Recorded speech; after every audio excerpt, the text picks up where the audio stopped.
சீரியல்ல நடிக்கிறேன் எவ்வளோ சம்பாதிப்பான் அப்படின்ற மாதிரியான ஒரு டாக் இருக்கும்லண்ணே.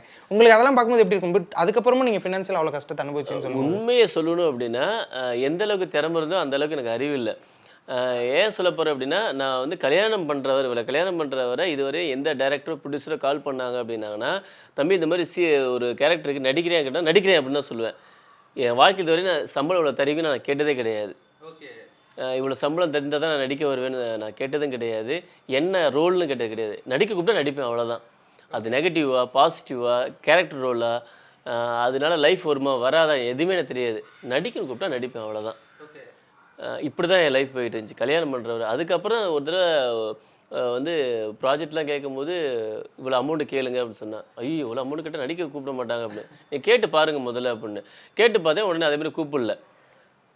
"போச்சா? பொழப்பு போச்சா?" அப்படின்னேன். திருப்பி வருவாங்க லைன்ல பாருங்க. உங்களுக்கு தேவைன்னா அவங்க கண்டிப்பா வருவாங்க அப்படின்னா. அதே மாரி திருப்பி லைன்ல வந்தாங்க. "தம்பி நீங்க சொன்ன சம்பளத்துக்கு ஒத்துக்கிறோம்" அப்படின்னு. டேய்! இத்தன வருஷம் நான் ஏமாந்துருக்கேனா? அப்படின்னு தாண்டி இத்தன வருஷம் நமக்கு இது கேட்க தெரியாம இவ்வளோ விஷயங்கள்